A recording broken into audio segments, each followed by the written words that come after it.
Évidemment, toute l'équipe de Victoire est très honorée et contente de vous retrouver pour cette première conférence à Toulouse ce soir. Pour nous, votre intérêt pour la lutte contre le cancer des enfants au Togo est extrêmement précieux. Il est même indispensable pour nous permettre de continuer d'aller toujours plus loin. Je vais brièvement faire un petit rappel historique de l'association, mais que ceux qui vous connaissent déjà se rassurent, je vais aller à l'essentiel. Donc tout a commencé en 2004 au Togo, où Kojo, un petit enfant, est amené dans un cabinet où je fais une mission avec deux autres dentistes français, Cyril et Marion, pour un abcès dentaire. En réalité, ce n'est pas du tout un abcès dentaire, c'est malheureusement un cancer de la mâchoire. Et en essayant d'aider cet enfant, on l'amène à l'hôpital de la capitale et là, on découvre avec horreur qu'il n'y a aucune structure de soins pour traiter les cancers d'enfants, ceci dans tout le Togo et aussi bien dans les hôpitaux publics qu'en clinique privée. On me voit ici avec des enfants dans le dispensaire où Victor a été vu la première fois. Alors commence la course contre la montre, car malheureusement les parents n'ont vraiment pas beaucoup de ressources, il n'y a pas de sécurité sociale au Togo et des médicaments nécessaires à traiter le petit garçon sont introuvables. On a de la chance, Sénam, un des internes au CHU, décide de s'investir et rédige un protocole de soins. Et là, très vite, on a deux autres jeunes internes qui se joignent à nous. Nous avons dû alors parcourir des centaines de kilomètres à travers le Togo, mais aussi le Bénin et le Ghana, pour trouver les médicaments et le matériel médical nécessaire. Le tout ayant été réglé sur notre cassette personnelle. Après plusieurs mois à son chevet, l'enfant est sauvé. Son nom en français est Victor. Première victoire sur le cancer. L'association à venir s'appellera Victoire. On voit ici donc Victor, qui après déjà quelques semaines après qu'on l'ait vu la première fois, le docteur Guédénon vous expliquera un peu mieux comment se passe le parcours de soins pour les enfants. Et on le voit juste en cours de traitement, après déjà 2 séances de chimiothérapie, où on voit déjà son visage qui est revenu presque à la normale. Et là, Victor en rémission, donc quelques mois plus tard, les cures sont terminées. Première victoire. Victor aujourd'hui a 17 ans et il est un petit jeune homme en pleine santé. Hélas, au même moment, un petit Yao est arrivé trop tard au CHU et lui est mort dans d'horribles souffrances sous nos yeux. Du coup, encouragé par la rémission de Victor, mais accablé par la mort de Yao, nous nous sommes promis plus jamais ça. Alors nous faisons un rêve complètement fou, celui de mettre au CHU de Lomé une unité de cancérologie pédiatrique. C'était en 2004 et tout était à faire. Nous étions 6 jeunes très motivés, mais complètement inconscients de la tâche qui nous attendait. En réalité, si cette association a pu voir le jour, c'est que je m'y suis consacrée les 2 premières années. Je travaillais la moitié de l'année en France en tant que dentiste pour récolter des sous afin d'acheter les produits nécessaires. Et ensuite, je passais le reste de l'année à Lomé pour pouvoir mettre en place un embryon d'infrastructure. Donc vous me voyez ici dans l'ancien pavillon auprès des médecins et auprès des enfants. Ça, c'est l'état dans lequel l'ancien pavillon était au tout départ. Et Victoire n'a eu de cesse, petit à petit, d'essayer, au fur et à mesure des moyens qu'on avait, d'améliorer un petit peu l'état de cet ancien pavillon. On a pu acheter et faire fabriquer une armoire de stockage pour pouvoir mettre tout le matériel que l'on récupérait au fur et à mesure, parce qu'il était entreposé dans un état complètement inacceptable pour les soins. Donc aujourd'hui, notre rêve est devenu réalité. L'unité a été créée Et depuis nos débuts, plus de 100 enfants ont été traités dans l'unité, avec un taux de guérison qui ne cesse de s'améliorer. Ici, la photo est très importante pour l'équipe de Victoire parce qu'on fêtait nos 10 ans d'activité et on a pu retrouver donc Victor, que vous avez vu tout à l'heure, mais aussi le premier cancer ici, du rein que l'on a traité, Dédé. Et c'était un moment du coup assez émouvant pour nous tous qui, luttant depuis tant de temps, le fait de voir ces enfants qui ont grandi et de se rendre compte que grâce à nous, ces enfants sont en vie, et ben c'est juste voilà, très émouvant et extraordinaire. Du coup, notre ambition est d'arriver très bientôt à prendre en charge les 5 types de cancers qui répondent le mieux à la chimiothérapie et de s'approcher du taux maximal de guérison, à savoir 90%. Puis, nous espérons bien sûr aller toujours plus loin.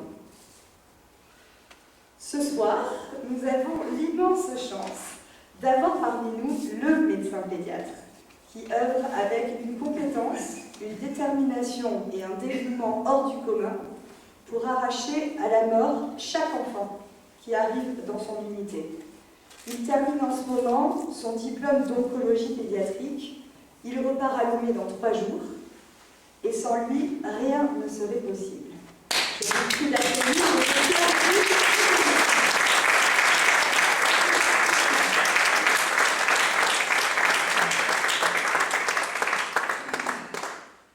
Bonsoir à tous. Merci Madame la Présidente de Victoire pour ta brillante introduction et merci pour tout ce que tu fais pour le Togo. Je vous remercie également pour votre soutien. Alors, je suis le docteur Jules Guédéno, je suis médecin pédiatre au CHU Sylvanus Olympio de Lomé.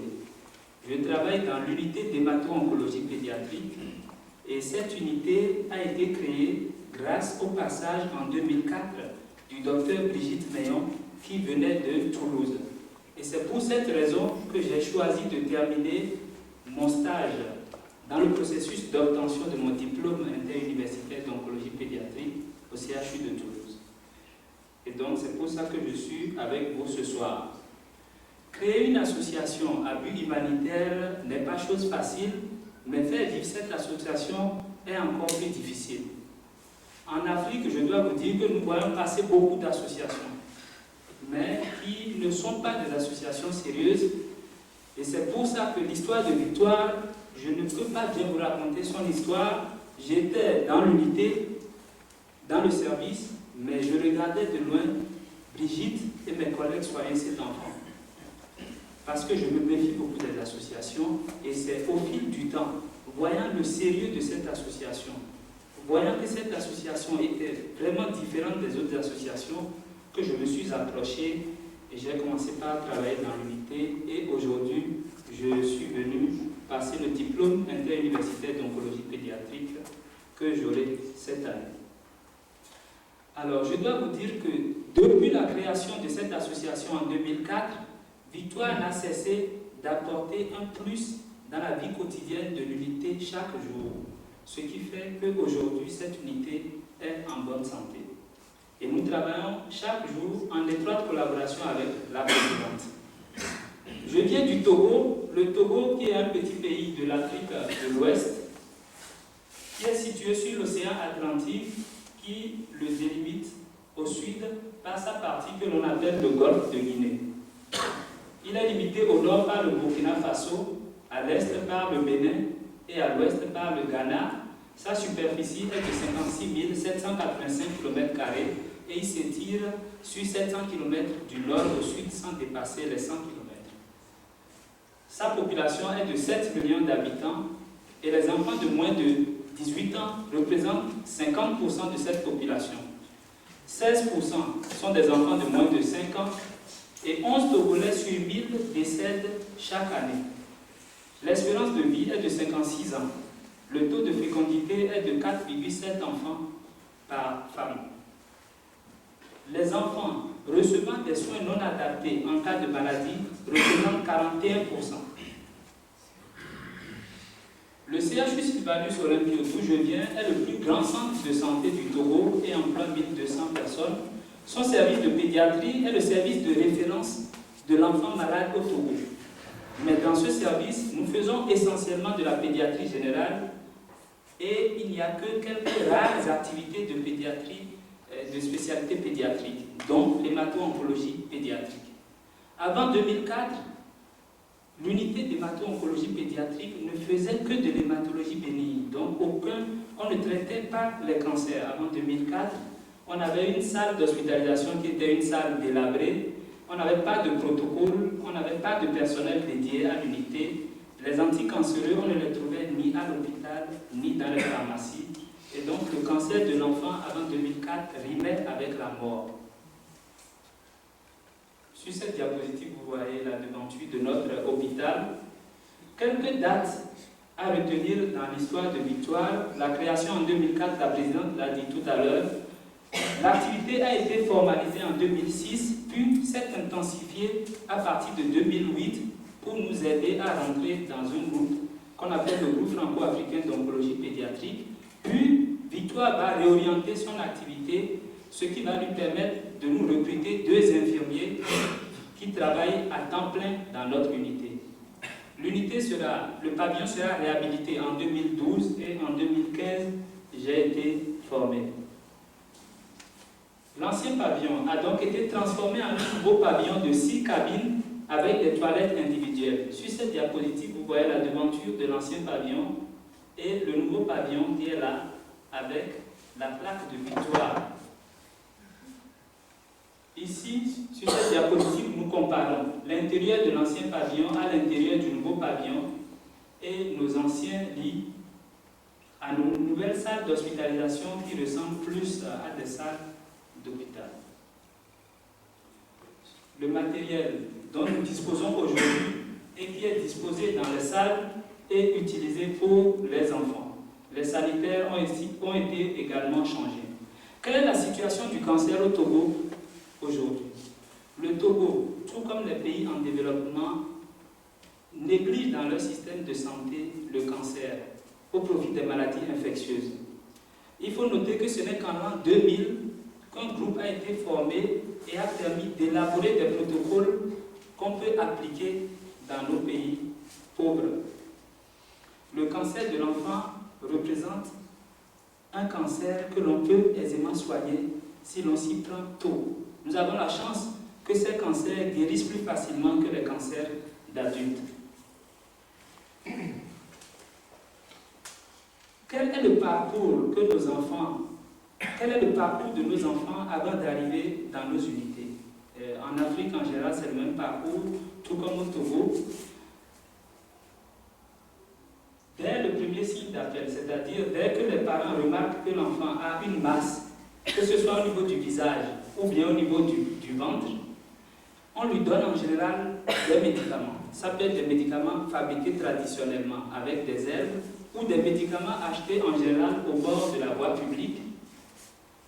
Puis, si ces médicaments ne donnent pas d'effet, ces enfants seront conduits chez un charlatan qui va tenter des traitements. Et l'échec de ce traitement va conduire l'enfant vers un dispensaire où il va rencontrer un infirmier chef de poste.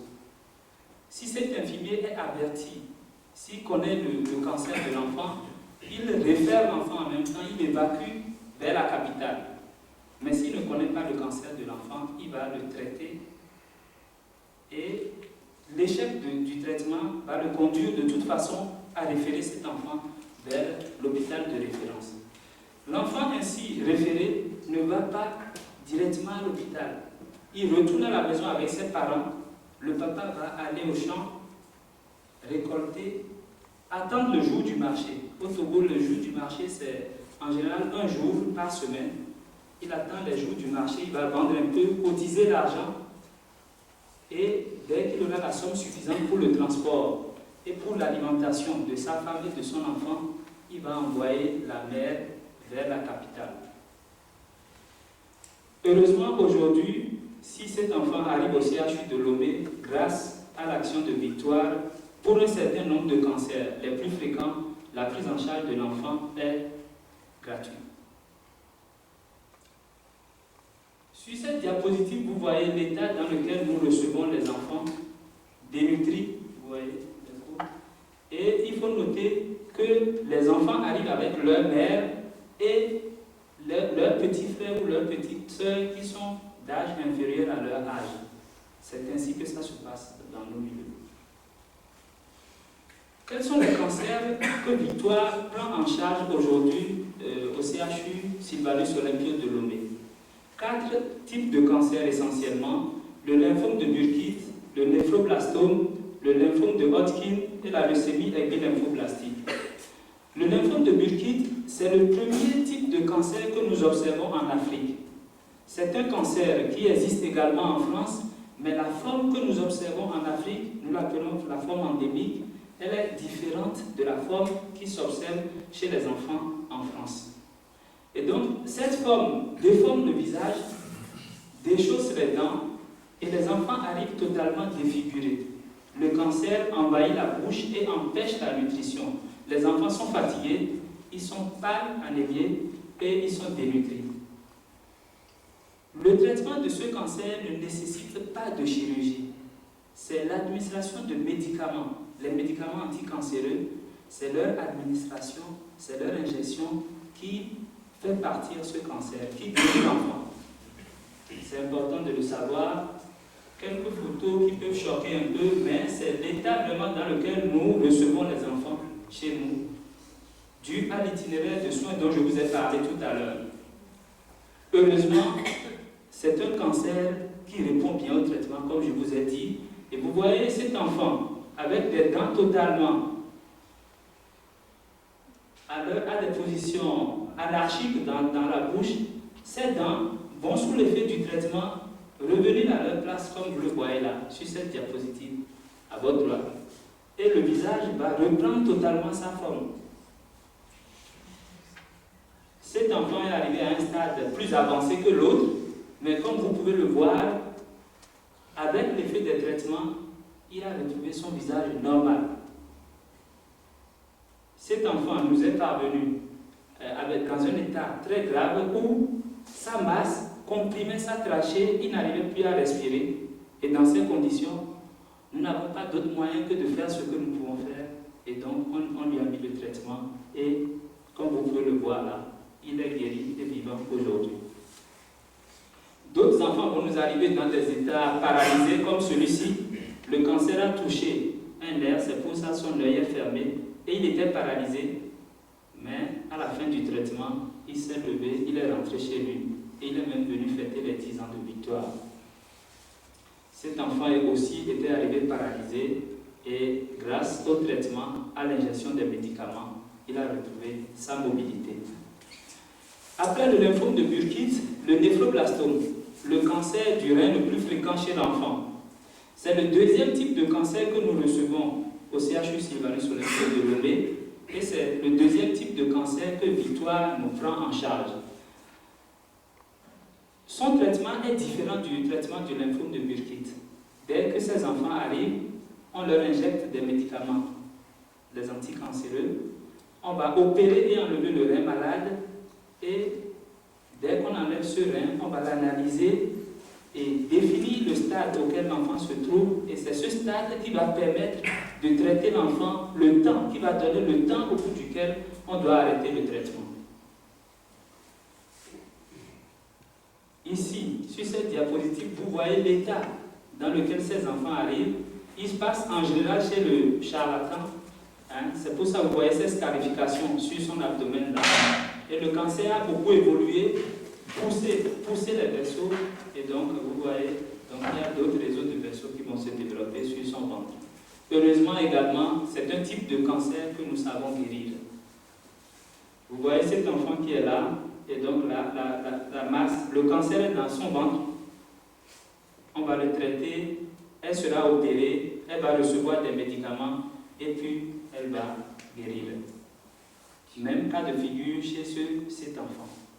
Ce troisième enfant atteint de néphroblastome est un cas.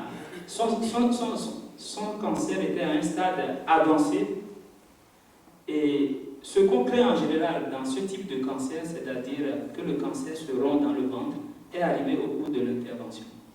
Et quand ça arrive, le traitement, c'est une radiothérapie. qui est un traitement un peu lourd et dont nous ne disposons même pas au Togo. Et cet enfant sera traité selon le protocole habituel, le temps qu'on doit lui faire, normalement le temps de chimiothérapie, sans recevoir de radiothérapie, et il va guérir. Il est rentré en rémission comme dans le cancer. Dès qu'on finit de les traiter, on attend un temps pour dire qu'ils sont vraiment guéris. On les surveille tout au long des mois, puis des années. Et là, aujourd'hui, il est à plus de 5 ans de son traitement. Et donc, c'est un enfant qui est guéri. Et c'est très important pour nous parce que la radiothérapie est un traitement important à son stade, mais la radiothérapie a beaucoup de conséquences. Et il n'a pas reçu de radiothérapie et il est guéri. Et donc, sur le plan scientifique, c'est un fait très important. Le troisième type de cancer que nous prenons en charge, c'est le lymphome de Hodgkin, qui est un cancer des ganglions qui se trouve souvent au niveau du cou, au niveau du ventre, au niveau de la poitrine. Et dans ce cancer aussi, il y a une étude récente qui a été faite en Afrique. On n'a pas utilisé de radiothérapie. La radiothérapie à un certain stade de ce cancer est un traitement important. Et dans cette étude africaine, étant dans des pays où nous ne disposons pas de radiothérapie, on les a traités seulement avec les médicaments et un certain nombre d'enfants est guéri. Et donc c'est un point important pour la science quelque part parce que ça peut permettre ces études faites en Afrique qui ne peut pas être réalisé dans des pays où tous les moyens existent, peut permettre de faire ce qu'on appelle des escalages dans certains cas, c'est-à-dire revoir un peu le traitement, ne pas utiliser la radiothérapie pour tout le monde. Et donc l'Afrique peut aussi apporter quelque chose à la science malgré la pauvreté et malgré les petits moyens dont nous disposons par ce genre d'études. Vous voyez sur cette diapositive, cet enfant a un lymphome de Hodgkin. C'est un cancer qui existe également ici, mais on ne reçoit pas les enfants à ce stade. Et après le traitement, ces ganglions vont totalement disparaître. La leucémie aiguë lymphoblastique est ce que je peux appeler le dernier enfant de Victoire. C'est le dernier cancer que Victoire vient de commencer par prendre en charge. Et c'est un cancer qui est très important. C'est le premier type de cancer dans beaucoup de pays.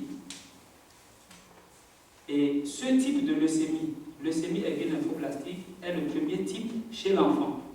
Le premier type de leucémie chez l'enfant. Le traitement est long et nécessite beaucoup de moyens. Et donc pendant longtemps en Afrique, on se dit, on ne peut pas traiter les leucémies. Le traitement, ça ne donnera rien certainement. Jusqu'à récemment, où un chercheur a émis une hypothèse en disant, bon, je vais établir un protocole et si on peut guérir un enfant sur deux, c'est déjà important. Il a écrit le protocole et le protocole a été testé dans 5 pays africains et effectivement, ce protocole permet de guérir plus d'un enfant sur deux. Et nous, donc, nous avons eu un enfant qui avait une leucémie et on lui a appliqué ce protocole et l'enfant a été mis en rémission. Le temps de guérison n'est pas encore arrivé, mais aujourd'hui, l'enfant n'a plus de cancer. Donc il est en rémission pour le moment et probablement il va guérir.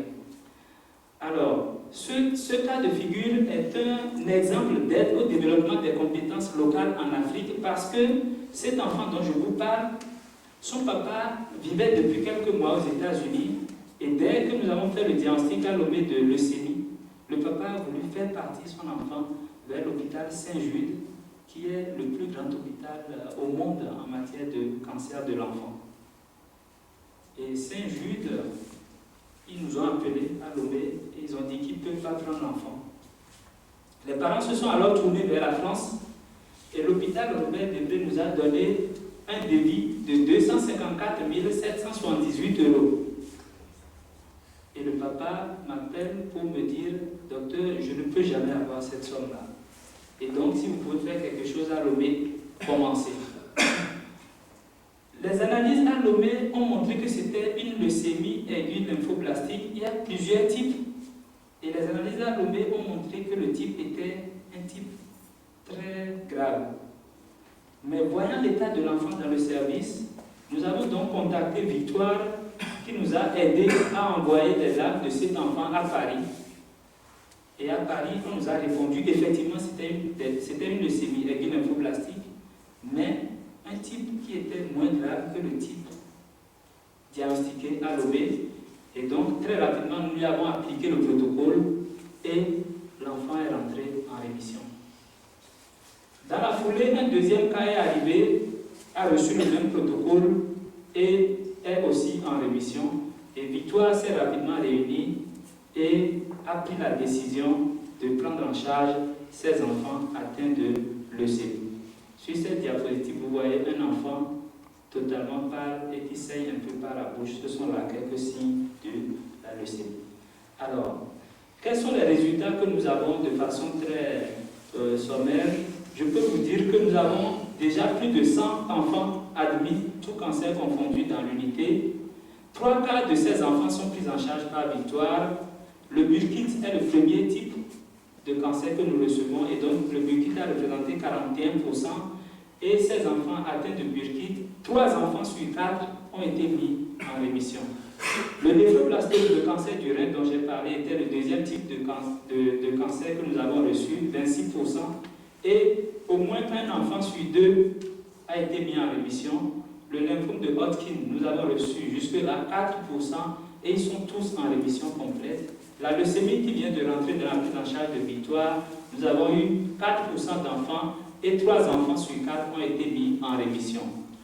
Cependant, nous continuons d'avoir quelques difficultés dans notre unité et c'est des difficultés essentiellement liées à l'insuffisance du personnel. La formation et le recrutement de 2 médecins oncologues a été définie avec Victoire il y a quelques années et cette formation est sur le point d'être bouclée parce que moi j'ai été formé en oncologie pédiatrique et un autre collègue vient de partir cette semaine pour sa formation en oncologie pédiatrique.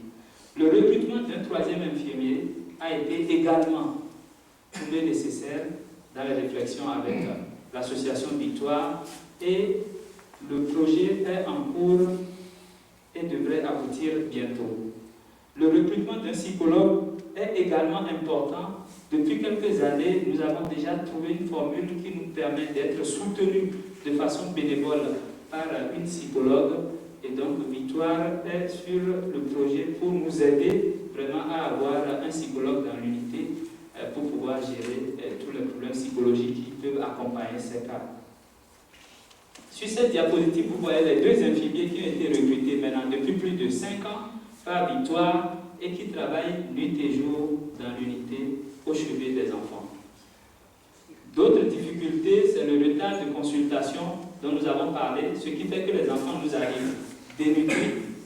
Et depuis quelques années également, la présidente de Victoire, à chaque déplacement à Lomé, met dans son programme l'information, l'éducation et la communication sur le cancer de l'enfant. Et vous pouvez la voir sur cette diapositive-là, en train de sensibiliser quelques autorités togolaises qui sont dans cette salle et pas avoir des médias, tout le peuple togolais.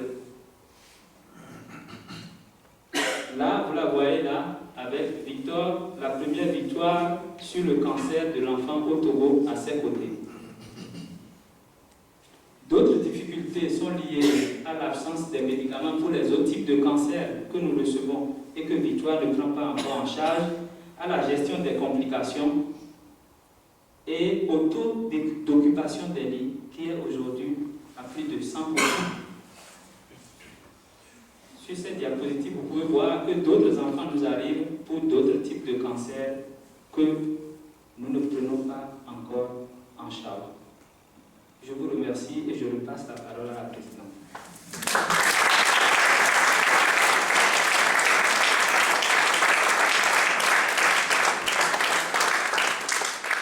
Merci, Dr Guédénon, pour votre brillante présentation. Je pense donne une bonne idée ce soir à toutes les personnes qui sont ici de la réalité donc sur le terrain. Alors, victime de notre succès, en réalité, nous devons aujourd'hui repenser le petit pavillon que nous avons pu faire construire, car il est devenu trop étroit pour pouvoir y assurer des prises en charge de plus en plus nombreuses. On a eu un taux d'occupation de lits cette année de 15 enfants en moyenne, tout toute l'année, alors que le pavillon que l'on a pu faire construire est normalement fait pour 12 lits. Nous voilà donc encore, bien sûr, à la recherche de moyens et humains et financiers pour nous aider. Nous souhaitons ainsi réaliser progressivement, dans ce CHU délabré, une unité de pointe en cancérologie pédiatrique avec du personnel médical extrêmement compétent fourni par le ministère de la Santé dans des locaux parfaitement sains et appropriés. Le gros projet que nous avons aujourd'hui, sur lequel Victoire travaille depuis maintenant 3 ans, c'est celui d'agrandir le bâtiment existant en y ajoutant un étage et de pouvoir y adjoindre un hôpital de jour et plus tard essayer de faire un projet pour avoir une maison des parents parce que, comme le docteur Guédénon vous l'expliquait, ces enfants sont accompagnés le plus souvent par leur mère et souvent les enfants qui sont plus petits, qu'ils dorment à côté du lit de l'enfant hospitalisé dans la salle d'hospitalisation et que donc il serait bien sûr souhaitable pour des enfants qui resteraient longtemps dans l'hôpital d'avoir leurs parents qui puissent être dans des conditions évidemment bien meilleures. Voici donc le projet sur lequel on travaille depuis maintenant 3 ans. Le comité de soutien 31, très actif, vient d'être rejoint par un comité très spécial d'experts, le comité d'architectes, qui vient aider et soutenir en fait l'architecte togolais avec lequel on travaille depuis le début sur ce projet et qui va nous aider et donc se mettre en lien avec son collègue togolais pour l'aider sur tout ce qui est programmation et aussi essayer de voir ce qui se fait en France pour qu'on ait vraiment un hôpital de pointe, car on a le rêve et on espère bien qu'il devienne lui aussi réalité, de faire de ce pavillon, de ce nouveau projet, d'avoir un pavillon qui puisse être vraiment une vitrine de lutte contre le cancer des enfants, mais pas seulement au Togo, dans toute l'Afrique de l'Ouest. Aujourd'hui, l'unité du Togo commence à vraiment se faire connaître et on a des enfants du Bénin où là aussi il n'y a aucune structure de soins pour la lutte contre les cancers qui commencent à envoyer des enfants à Lomé. Alors si ce soir, il vous prenait l'envie folle de nous aider, surtout ne vous en privez pas. D'autant que tous vos dons, comme vos adhésions, donnent lieu à un reçu fiscal et donc 66% de ces dons seront déductibles de vos impôts. Pour cela, il vous suffit de remplir le coupon qui a été distribué sur le flyer à l'entrée et nous avons mis une urne et une corbeille à la sortie de la salle. Donc d'avance, merci beaucoup. Sachez que l'intégralité des sommes récoltées servent aux soins des enfants et uniquement à ça, puisque tous les membres de l'association sont bénévoles et que nous payons sur nos propres deniers tous les déplacements au Togo lors de nos missions que nous réalisons une ou plusieurs fois par an.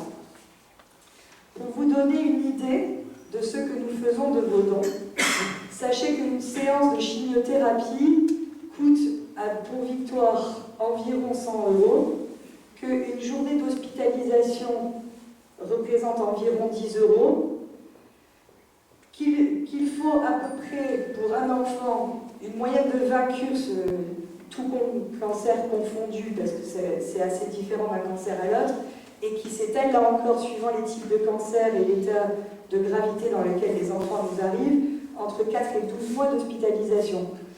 Il faut savoir qu'au Togo, le SMIC est actuellement de 45 € par mois, que la plupart des familles qui arrivent jusqu'à nous sont des familles qui ont, eux, même pas 10 € par mois pour vivre, et ils vivent essentiellement de leurs ressources agricoles, d'où le passage au marché et tout ce temps pour récolter de l'argent, rien que pour transporter leur enfant jusqu'à l'hôpital, et que, évidemment, manger à Lomé coûte cher, plus cher que chez eux puisqu'ils n'ont pas leur champ, et qu'il faut nourrir plusieurs personnes avec des produits qui sont au niveau de la capitale, et qu'évidemment ça coûte plus cher que s'ils vont cueillir dans leur champ pour faire à manger. Mais il y a plein d'autres moyens également de nous soutenir. Vous pouvez déjà, en parlant à vos amis et à vos proches, en parler également dans les entreprises. Demandez dans les entreprises s'il y a des dossiers de demande de soutien aux associations. Également, pouvoir réaliser par exemple une opération bol de riz ou une marche solidaire dans l'école de vos enfants. Également, on peut solliciter d'autres associations qui peuvent organiser au bénéfice de Victoire un concert, un repas, une bourse aux livres. Pour les plus sportifs, n'hésitez pas à dédier une course ou un triathlon par exemple. Et bien sûr, vous pouvez toujours rejoindre notre vailleux comité 31. Nous allons à présent passer à la deuxième phase de la soirée et je vais laisser tous les gens qui notamment seraient des aficionados de rugby partir si vous le désirez parce que vous avez déjà raté le début du match de l'équipe de France. Et nous allons donc passer à la partie débat et le docteur Guédénon et moi-même nous ferons un plaisir de tenter de répondre à vos questions.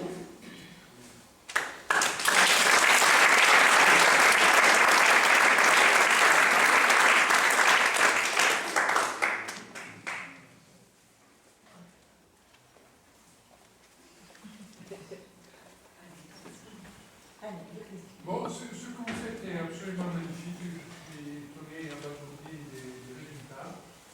Vous disiez dans la présentation que vous fournissiez à peu près 3/4 des fonds, si j'ai bien compris. Et je me demandais dans quelle mesure le gouvernement local, vu vos succès, était prêt à vous suivre dans vos projets et à augmenter les fonds pour que vous alliez peut-être plus vite. Quelle était la réponse du ministère de la Santé ou je ne sais pas, les gens qui sont là-bas sur place? Je vous remercie pour votre question. Disons que ce n'est pas toujours facile pour nous qui sommes sur place de voir que c'est grâce à des étrangers, entre guillemets, qu'on prend conscience sur un certain nombre de faits et que les choses avancent. Ce n'est pas facile pour nous.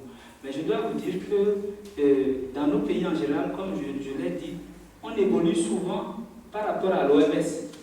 Et vous devez entendre parler du paludisme, du sida, de la tuberculose, et donc de ces maladies qui occupent tout et qui reçoivent des dons et tout. Et donc, le cancer est négligé. Le cancer est négligé et même quand il y a des décisions, ça reste dans des papiers et ce n'est pas vraiment diffusé. Mais aujourd'hui, grâce à l'action de Victoire, grâce à la sensibilisation que vous avez vue et tout, on est passé petit à petit de l'hôpital avec les résultats en allant dans les bureaux des représentants de l'OMS, de l'UNICEF, du ministère de la Santé. Et Victoire a donc pu faire prendre conscience du problème du cancer. Et il y a des démarches qui sont là en cours et qui vont permettre que je vais laisser le micro tout à l'heure à la présidente qui va vous expliquer. Il y a des démarches qui sont en cours qui vont permettre au gouvernement de s'impliquer plus. Mais à la date d'aujourd'hui, quand un enfant arrive à l'hôpital, l'hospitalisation est gratuite.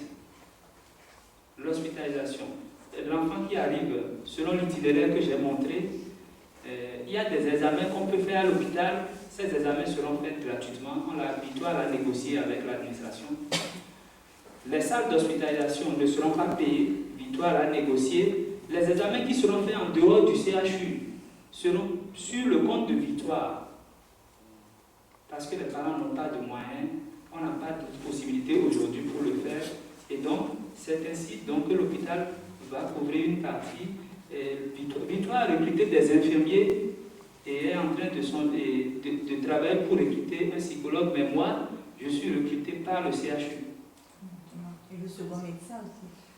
Alors, juste une petite confusion, c'est que ce sont 3/4 des enfants qui arrivent dans l'unité qui sont pris en charge par Victoire, parce que pour l'instant, Donc, comme disait le docteur Guédénon, on vient d'ouvrir notre 4e enfant, si on peut dire comme ça. Donc, il y a d'autres... Avant 2004, l'unité n'existait pas, les enfants atteints de cancer mouraient tous. Mais, maintenant qu'il y a une aura de cette unité, avec un développement des compétences locales, ça permet en fait à cette unité d'avoir d'autres enfants qui évidemment ont moins de chances, à moins d'avoir des parents vraiment qui ont les moyens. C'est compliqué parce que même s'il y a la salle, même s'il y a l'équipement, c'est déjà génial même pour eux, mais il y a encore beaucoup de travail parce qu'ils n'ont pas les médicaments de chimiothérapie, ils n'ont pas tout le traitement adjuvant que Victoire peut amener. Et par contre, depuis le début, l'action de Victoire a été dans un développement partenaire avec le CHU sur place. C'est-à-dire qu'on n'envisageait pas de nous impliquer si eux ne s'impliquaient pas.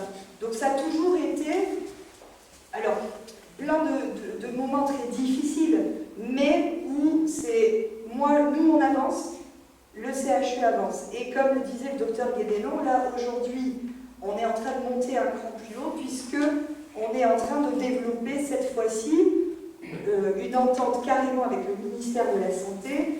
On a une mission qui part fin octobre, une énorme mission puisqu'on sera 7 de Victoire à partir et on espère pouvoir signer une convention là qui va graver dans le marbre l'implication du ministère de la Santé. Et pour nous, si on a, enfin voilà, c'est en bonne voie, si on y arrive, ça sera vraiment génial. Merci. Je voudrais savoir, est-ce qu'il y a eu des raisons environnementales pour l'apparition de ces cancers, qui sont, Dieu merci, quand même assez rares, qu'on connaît les causes? Alors, ces cancers, comme les cancers de l'enfant en général, on ne connaît pas exactement les causes. Il y a des facteurs que l'on suspecte et donc il y a des études qui essaient de rechercher ces causes-là. Par exemple, le lymphome de Burkitt que j'ai montré, on sait qu'il y a le rôle d'un virus. Le lymphome de Burkitt de chez nous, endémique, il y a le rôle d'un virus qu'on appelle l'Epstein-Barr virus qui joue un rôle. L'infection de l'enfant par ce virus est un élément important pour le développement de ce cancer. Et pour le néphroblastome que j'ai montré, on sait que certains enfants qui ont des anomalies génétiques, c'est-à-dire sur un chromosome, il y a eu un problème, et donc il y a un chromosome que l'on connaît, et on sait qu'à chaque fois que ce chromosome est touché, cet enfant présente des risques de développer un cancer du rein. Et donc, c'est pas comme dans le paludisme où je vous dirais c'est tel microbe qui entraîne ça, mais la science est en train d'évoluer et de plus en plus, on a des facteurs favorisants, des facteurs qui favorisent.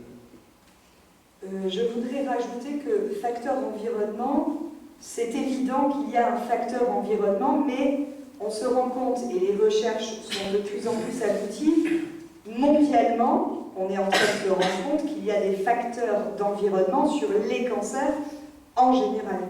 C'est-à-dire que ce n'est pas spécifique au cancer de l'enfant africain, mais il y a des spécificités, puisque pour le lymphome de Burkitt, la localisation, elle, est particulière.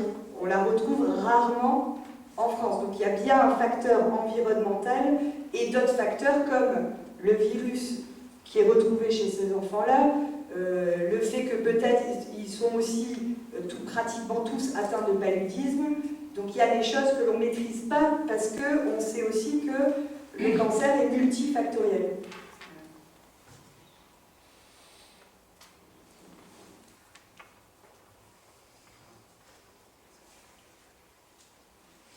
D'autres questions? La nouvelle partie d'hôpital qui doit être construite, qui pourrait être construite bientôt, cette partie, elle va être financée par Victoire ou pas totalement Alors, c'est une très très bonne question. Merci d'avoir posé cette question. Victoire n'a pas les moyens de pouvoir financer ce projet. Par contre, Victoire a les moyens humains,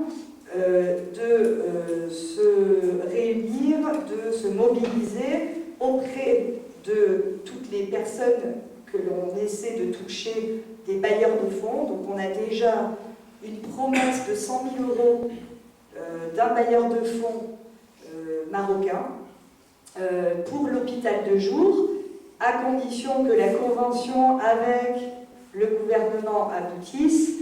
Nous espérons pouvoir déposer, on a déjà déposé un premier dossier qui est en cours auprès de l'ambassade de France, parce que là c'est un budget qui est environ entre 250 000 €, peut-être un peu plus, donc qui dépasse largement les pouvoirs de Victoire, mais toute personne qui peut nous aider évidemment à aboutir, parce que là par exemple, Victoire, rien que pour l'architecte avec lequel on travaille au Togo, parce que autant le comité d'architectes qui s'est créé à Toulouse sont comme tous les autres membres de Victoire bénévoles, autant l'architecte togolais, lui c'est quelqu'un que évidemment qu'on va payer.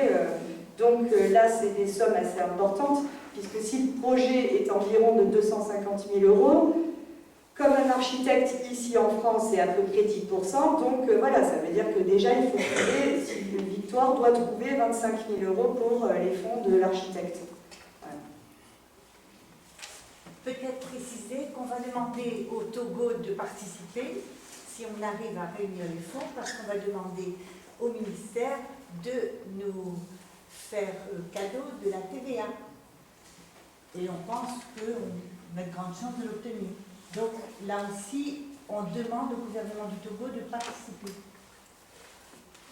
La deuxième chose qu'on peut ajouter, c'est que le CHU nous a attribué en tant que don le terrain sur lequel on va faire construire, on essaie de faire construire ces nouveaux bâtiments.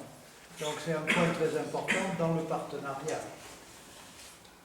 Et cette partie est très importante, l'hôpital de jour, parce qu'elle va nous permettre d'accroître vraiment notre capacité. C'est-à-dire que sur le plan clinique, c'est une partie où on reçoit des enfants qui vont repartir et revenir pour des soins. Et donc, c'est une partie très importante en cancérologie et ça va nous permettre vraiment d'avancer encore, de mieux soigner les enfants. C'est quoi un bailleur de fonds? Merci. Oui, des fois on est un peu dans nos projets administratifs. Donc les bailleurs de fonds, c'est des grosses associations ou des grosses institutions qui ont des gros moyens et dont le but est justement de donner de l'argent sur des projets. Et c'est ça qu'on appelle un bailleur de fonds. Merci. Comme la Fondation de France. La Fondation de Je peux donner des exemples de gens avec qui on... Oui. Je peux donner des exemples de gens avec qui on peut travailler.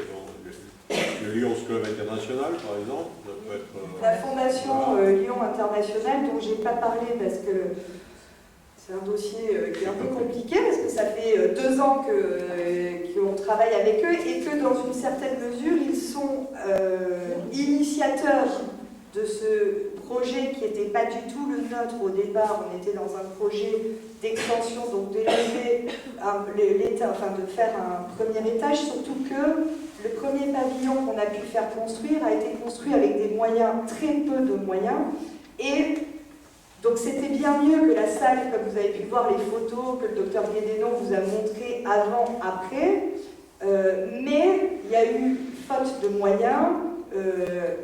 Bon, ça n'a pas été fait dans les règles de l'art pour durer, donc on a déjà des infiltrations, et non seulement en montant un étage, l'idée c'était de dire on monte un étage pour augmenter la capacité d'accueil dont on a cruellement besoin, et on règle en même temps le problème d'étanchéité. Donc voilà, donc par exemple, en tout cas, donc on espère que les Lions vont nous aider, parce qu'ils nous ont fait basculer, disons, sur un projet beaucoup plus important, puisque là on passait d'un petit club local à tout d'un coup quelque chose de gros, hein, parce que la fondation internationale des Lions Club, c'est quelque chose qui est assez gros.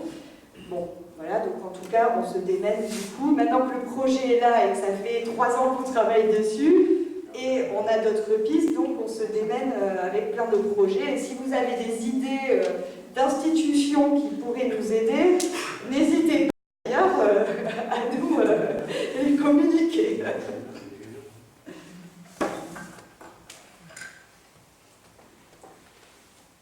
Non, il y a beaucoup d'entreprises qui ont des fondations, en fait.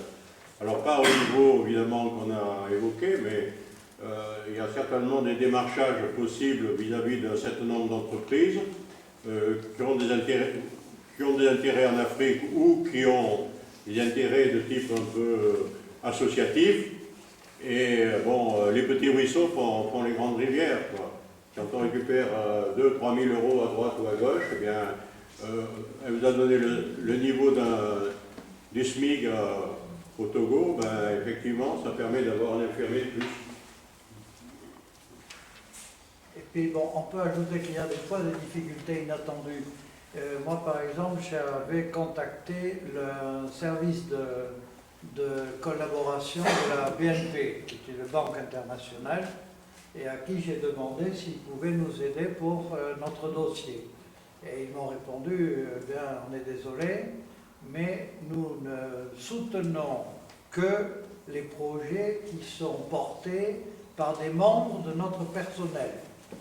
Alors je suis en train d'essayer de trouver un membre de personnel qui prend en charge de présenter mon dossier. Bon, c'est une idée, mais il n'y a pas que la BNP, il y a d'autres banques, c'est pareil. Il y a Marcel Dassault, c'est pareil. Il y a Air France, c'est pareil. Alors on essaie par exemple de demander à Air France de l'aide. Comment ils peuvent nous aider? Puisqu'on va prendre des billets pour accomplir notre mission, nous offrir le billet.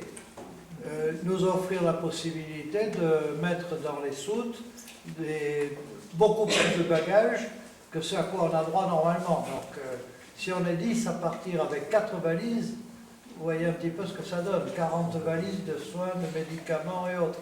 Ce sont des petits ruisseaux qui font les rivières. Je voudrais profiter de vous, entre guillemets, pour applaudir le docteur Guédénon, mais juste que j'explique la raison. Le docteur Guédénon, il faut savoir que le cancer n'est pas un secteur d'avenir pour quelqu'un qui veut s'enrichir au Togo.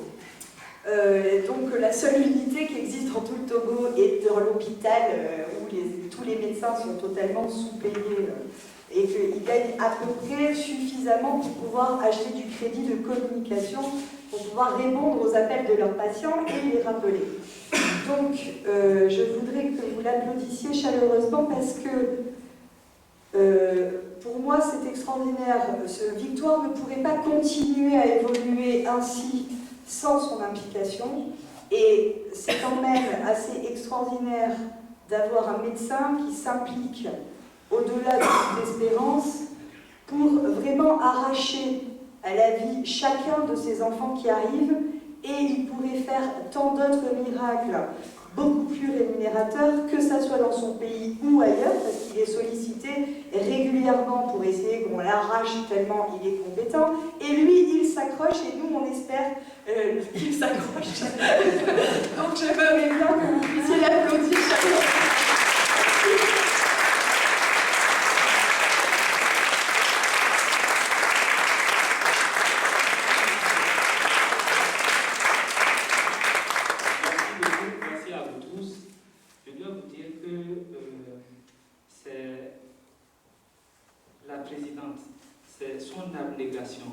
C'est la fougue avec laquelle elle travaille quand elle vient au Togo, c'est sa détermination qui m'a convaincu à m'inscrire dans ce chemin-là.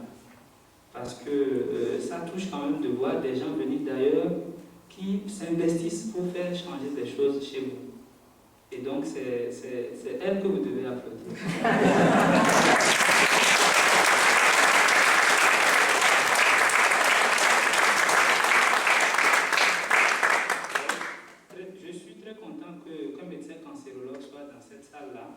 Parce que tout à l'heure, vous avez parlé de plus de 100 enfants. Et quand les gens qui traitent de paludisme vont venir, ils vont vous parler de 5000 enfants. Mais un enfant de cancérologie, ce que c'est comme traitement, c'est beaucoup de moyens, c'est beaucoup de jours de travail. Et donc, pour vous donner un exemple, dans le CHU de Toulouse ici, le nombre total d'enfants traités pour cancer par an est d'à peu près 150. Et là, tous les enfants consultés rapidement, et c'est tous les enfants de la région qui viennent vers ce service-là. Et donc, c'est un peu ça. Merci.